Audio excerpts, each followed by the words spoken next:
Let's now talk about the management process of preparing a master budget. Top management ensures that budget guidelines are being followed by reviewing and approving the budget. So yun yung trabaho ng mga nasa board of directors, yung mga VPs, no, doon sa budget process. Sila yung magre-review at mag-approve ng budget.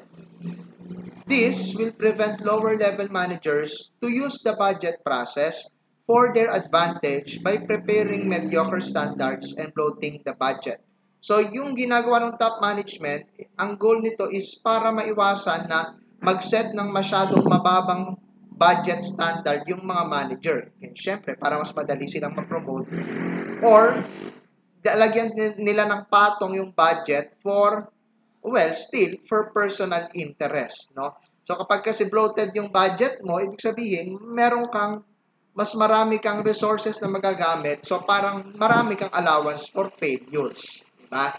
So, yun yung goal kung bakit yung top management must review and approve the budget. So, in many cases, a budget committee composed of representatives from the different functional areas is formed with the controller as the head. Okay? So, ang ginagawa ng maraming mga company, nagbubuo sila ng budget committee. So, yung budget committee, ang mga members niyan ay yung heads ng iba't ibang departments or division within the company. Yung production department, purchasing, yung HR, etc. So, lahat ng divisions ng company must be represented. And then, we have the controller, of course, na madalas siya yung head ng budget committee. So, ang role ng controller sa budget committee is as coordinator. So, he or she recommends how budgets must be prepared, assembles the budgets, prepares budgetary reports and analysis, offers suggestions for improvements. So, yun yung ginagawa ng controller sa budget process. No? Siya yung mag-iisip paano i-prepare yung budget, siya yung nagbubuo ng budget, no? Siya yung nag-a-assemble, yung nagko-compute, etc. No? Siya rin yung nagpe-prepare ng performance report kung gaano ba ka-faithful sa budget, no? At ina-analyze bakit nagkaroon ng variance or variation dun sa budget versus the actual. At siya rin yung nag-offer din siya ng mga suggestion para ma-improve yung budget process. The budget committee naman, ito yung kanyang mga role, decides how budget shall be prepared o siya yung nagbubuo ng budget guidelines. Siya yung nag-approve ng budget and settles disputes in the budgetary process kasi minsan magkakaiba yung pananaw or kontra yung budget proposal ng isang department kaysa dun sa isa. Halimbawa, yung production department nag-propose na magpo-produce ng 10,000 units. Sabi ng HR department, kulang tayo ng tao.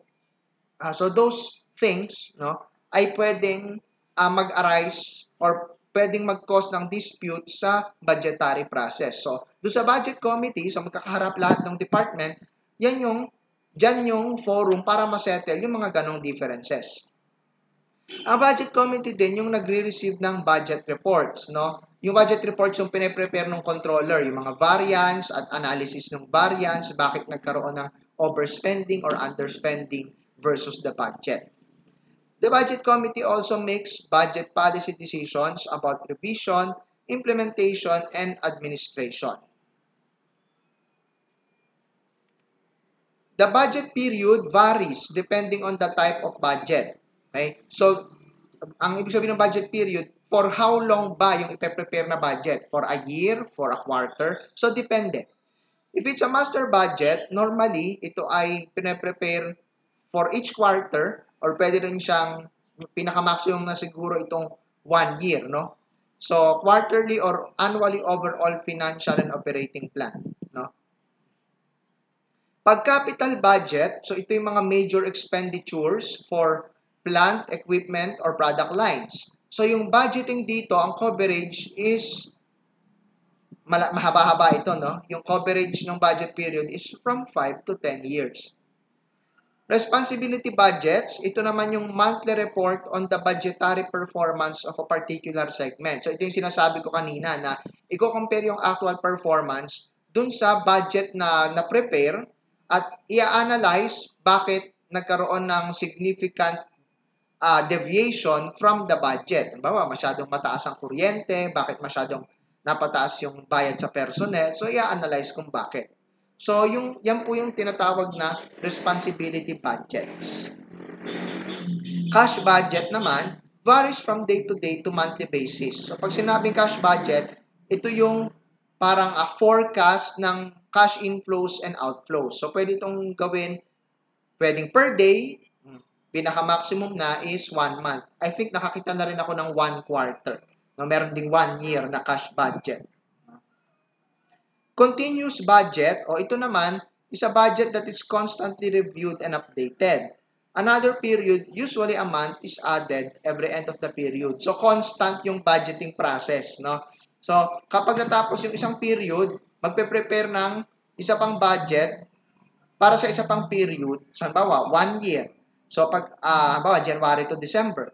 So, pag natapos yung January, magpe-prepare ulit ng budget para sa January next year. So, yung budget period stays constant at 12 months. Diba?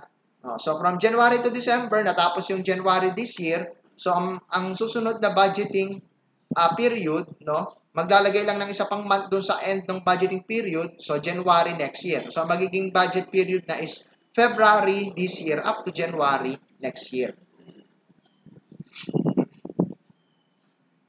So, ano naman yung steps in the budget preparation process? So, the first step is each responsibility center, so pwede siyang division or segment, will prepare an initial budget proposal after considering internal and external factors. So, bawat maliliit na office, no, bawat division, magpe-prepare sila ng budget nila. Proposal. And then, yung pinrepare na budget ng bawat division will be reviewed by the head of each center. Third, so negotiations, no, para sa budget will happen in all levels of the organization. So as budget units approve their budgets, they go through the hierarchy of the organization until they reach the final level where all the budgets are consolidated as one budget for the organization. So from budget sa isang office, no, tapos i-approve yun ng head ng division or department na yon. Tapos yung department na yon magpe-prepare ng budget para sa buong department. Isang department, iba't ibang offices, iba't ibang division. Tapos, isasabit sa mas nakatataas, and then, and so on and so forth. So, pwede nga natin gamitin yung CVSU dyan. Halimbawa, sa CVSU, magpe-prepare ng budget. So, una, magsisimula yan sa grassroots. So, sa bawat department, o accountancy, management, development studies, ano yung naiwan? Economics, so yan. So, lahat sila prepare ng budget, tapos isasubmit kay Dean. Sa approval ni Dean. Tapos si Dean, isasubmit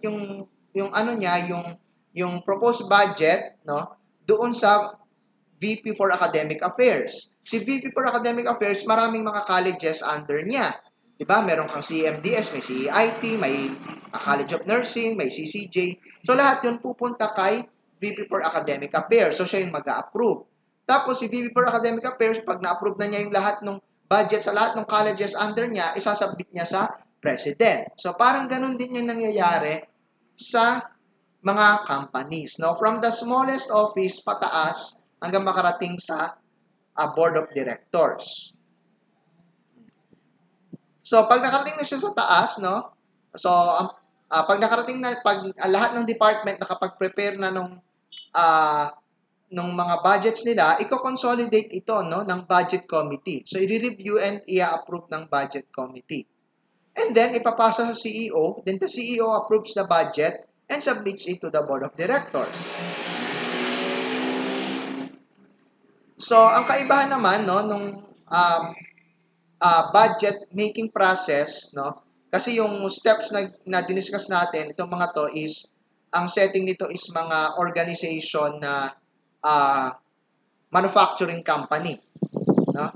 So for service companies, ganun din naman yung budgeting process. Ang exception lang, there is no products or merchandise budget. So wala silang mga purchases budget, kasi nga service sila. Ang isa ring unique sa service industry, they prepare personal budgeting to ensure that it has appropriate skills and competence for the budgeted sales revenue. So, di ba pag manufacturing, meron kang raw materials budget. Sa service, bagamat gumagamit din sila ng raw materials, pero ang mas kailangan nilang raw materials ay personnel, no? Yung mga empleyado na magpe-perform ng service. So, nagkakaroon sila ng personnel budgeting instead of raw materials budgeting. For not-for-profit organizations, no? So usually they aim to provide services effectively and efficiently while not exceeding the budget. Ganun naman yung not-for-profit, So normally yan yung mga medyo parang ang kanilang aim is charity o kaya philanthropic o kaya for parang social services, no? So ang kanilang aim kasi is makatipid, no? Makapagbigay ng quality service at the lowest possible cost, no? So for not-for-profit organization, the budget serves as an authorization document for allowable expenditures and activities. So sa not-for-profit organization, yung budget ay siya rin yung parang pinaka batas, pinaka rule para malaman kung yung isang activity na gagawin niya ay pasok pa ba sa budget, no? Yun yung purpose ng budget sa not-for-profit organization, no? Pag gagawin ba natin ito, tayo ba mag-exceed sa budget? No. So, kailangan kung ano yung resources na meron sila, i-maximize nila. Kung pwede nga, tipirin nila, pero quality pa rin yung service. So, yun yung purpose ng budget sa not-for-profit organization. Ito yung magde-determine kung allowable ba o hindi yung activity na ginagawa mo at yung amount na gagastusin mo para dyan. So, merong iba pang alternatives in the budgeting process. Meron tayong tinatawag na zero-based budgeting. So, itong zero-based budgeting does not totally depend on carrying over and modifying the items in the previous period's budget. It requires managers to justify the activities in the proposed budget. Pag sinabing zero-based budgeting, ang ginagawa dyan is hindi nila ginagawa yung, meron siyang budget last year. Ang gagawin, yung mga items doon, yun na rin yung babudgetan nila. Iibahin lang yung amount. I-adjust lang ng konti. Hindi ganon. Pag zero-based budgeting, hindi nila tinitingnan yung budget last year, kundi they start from scratch at kailangan lahat ng activities na ilalagay dun sa budget na pine-prepare this year ay justifiable. Hindi ibig sabihin na ginawa siya last year, ibig sabihin ba-budgetan din siya this year. Kailangan ma-justify ba, kung bakit gagawin yung activity na yan this year. Actually, itong zero-based budgeting, ito yung ginagawa sa gobyerno. Okay? Meron din tayong tinatawag na activity-based budgeting. So, ito naman, ang budget niya is according kung gaano karaming cost drivers at activities ang kanyang planong gawin in the budget period. No? So, yun yung activity-based budgeting. Meron din tinatawag na Kaizen budgeting. So, this requires continuous improvements and these are incorporated in the next period's budget. So, ang ginagawa sa Kaizen budgeting is tinitingnan yung mga mali, inefficiencies last year at ipapasok yung improvement this year. So, laging ganon. Improve. No? So, kada period, mas better yung budget. Kasi nga, nire-require na kailangan may improvement kahit konti, no? Dun sa susunod na budget, no? I-analyze mo saan ba nagkamali, saan ba parang medyo hindi tama yung budget last year, saan ba nag-overspend, saan nag-underspend. So, i-modify and then lahat ng modification at improvements ipapasok doon sa bagong budget. Ethical issues in budgeting. So, isa sa mga, ito yung ilan sa mga issues involved in the budgeting process. Una, deliberate avoidance of a higher budget goal. Minsan, yung mga nagagawa ng budget, sadya nilang hindi tinataasan yung standard sa budget.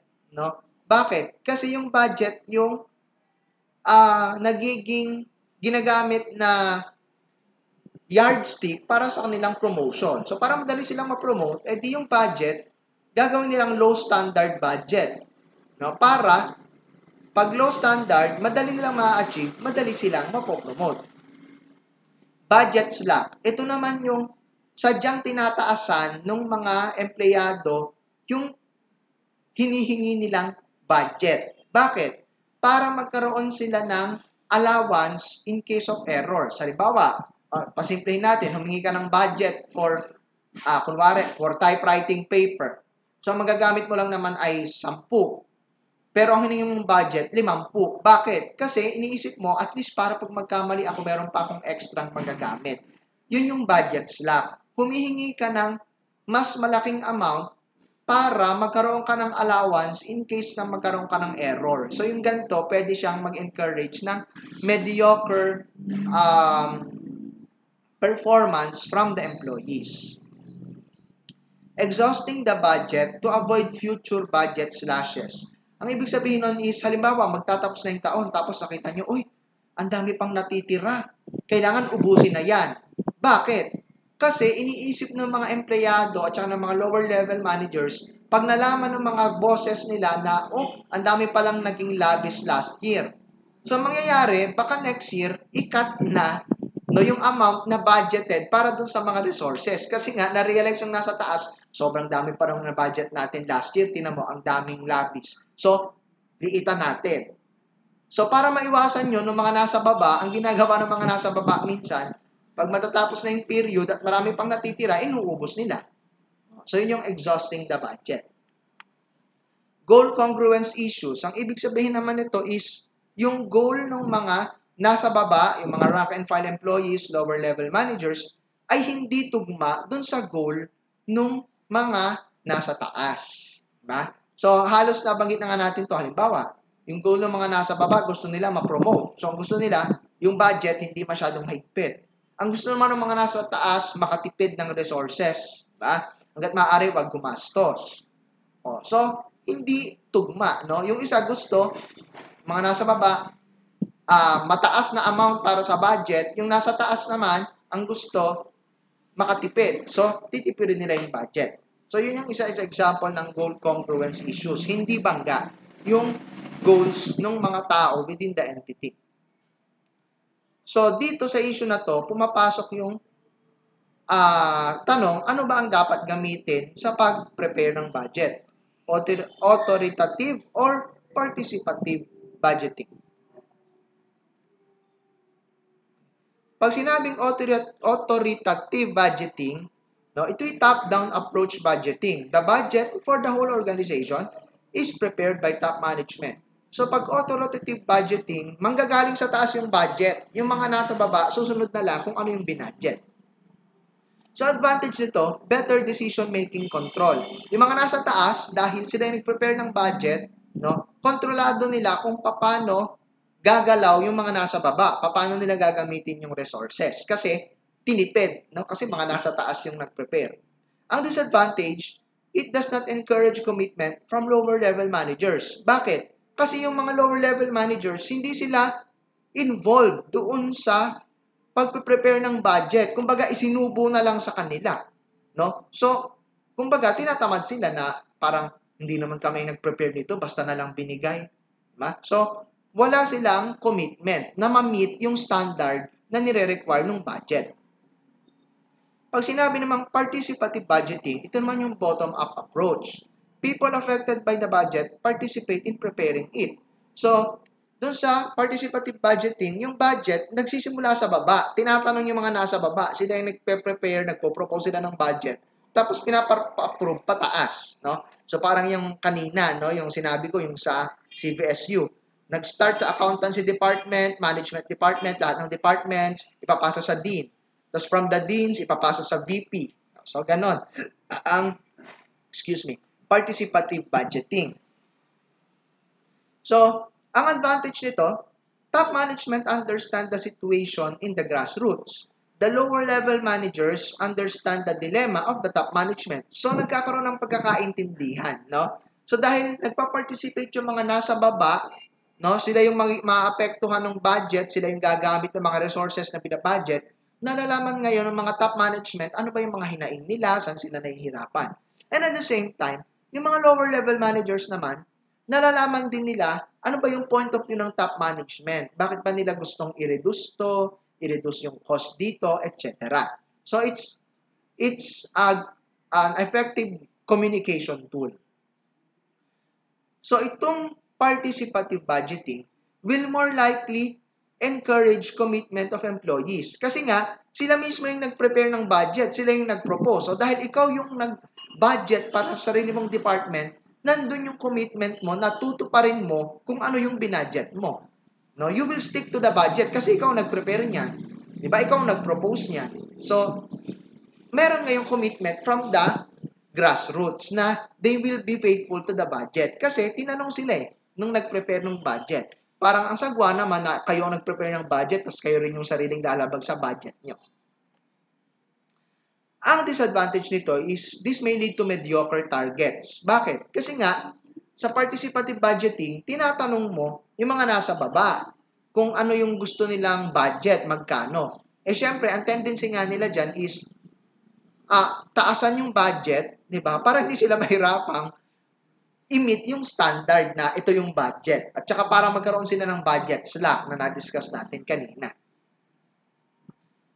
An effective budgeting process usually combines features of the two approaches. So nakita natin meron silang advantage at disadvantage, no? So kapag purely participative budgeting, 'di ba?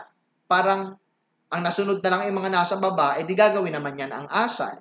'Di ba? Parang gagawin nila yung standard ng budget is mababa para madali nilang ma-meet. Pag naman authoritative, parang sila na lang yung nasunod. Hindi naman nila alam yung issue sa baba. Basta, ito ang budget, sundin nyo. So, nakakababa ng employee moral. So, an effective budgeting process, parang somewhere at the middle nung dalawang na-discuss natin, budgeting techniques. This is the end of my discussion and I will be leaving you with this quote from Mason Cooley. Indifference creates an artificial peace. Thank you for your attention and hopefully meron kayong natutunan sa ating maigting discussion.